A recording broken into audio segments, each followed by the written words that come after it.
আসসালামু আলাইকুম। আজ আমরা HSCICT বিষয়ের খুব গুরুত্বপূর্ণ একটি টপিক নিয়ে আলোচনা করব। OSI মডেল এবং TCP/IP মডেল থেকে বোর্ড পরীক্ষায় যেসব MCQ আসে সেগুলো সহজভাবে শিখব। এই ভিডিওতে আমরা 4টি বিষয় শিখব: লেয়ারের সংখ্যা, লেয়ারের কাজ, গুরুত্বপূর্ণ তথ্য এবং বোর্ড পরীক্ষার MCQ সমাধান। প্রথমেই একটি বিষয় মনে রাখুন, OSI মডেলে আছে 7টি লেয়ার আর TCP/IP মডেলে আছে 4টি লেয়ার।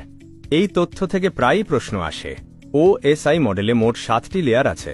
উপরে আছে অ্যাপ্লিকেশন লেয়ার আর নিচে আছে ফিজিক্যাল লেয়ার। বোর্ড পরীক্ষার জন্য লেয়ারগুলোর নাম ক্রমানুসারে মনে রাখা খুব গুরুত্বপূর্ণ। ফিজিক্যাল লেয়ার সিগন্যাল নিয়ে কাজ করে। ডেটা লিঙ্ক লেয়ারে থাকে ম্যাক অ্যাড্রেস। নেটওয়ার্ক লেয়ারে কাজ করে IP অ্যাড্রেস। আর ট্রান্সপোর্ট লেয়ারে থাকে TCP এবং UDP। TCP/IP মডেলে মোট 4টি লেয়ার আছে: অ্যাপ্লিকেশন, ট্রান্সপোর্ট, ইন্টারনেট এবং নেটওয়ার্ক অ্যাক্সেস। বাস্তব ইন্টারনেটে এই মডেল ব্যবহার করা হয়। OSI এবং TCP/IP মডেলের কিছু মিল আছে।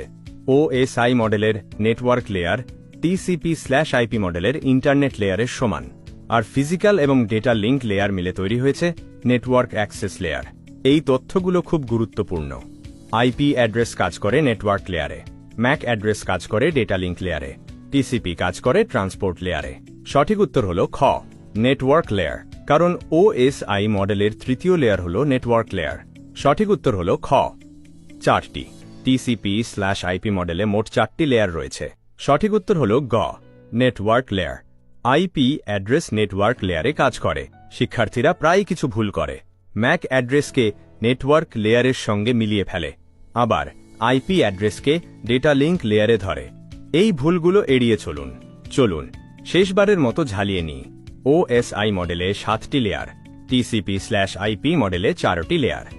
IP অ্যাড্রেস নেটওয়ার্ক লেয়ারে কাজ করে, ম্যাক অ্যাড্রেস ডেটা লিঙ্ক লেয়ারে কাজ করে, আর TCP কাজ করে ট্রান্সপোর্ট লেয়ারে। এই তথ্যগুলো মনে রাখলে বোর্ড পরীক্ষার MCQ সহজ হয়ে যাবে।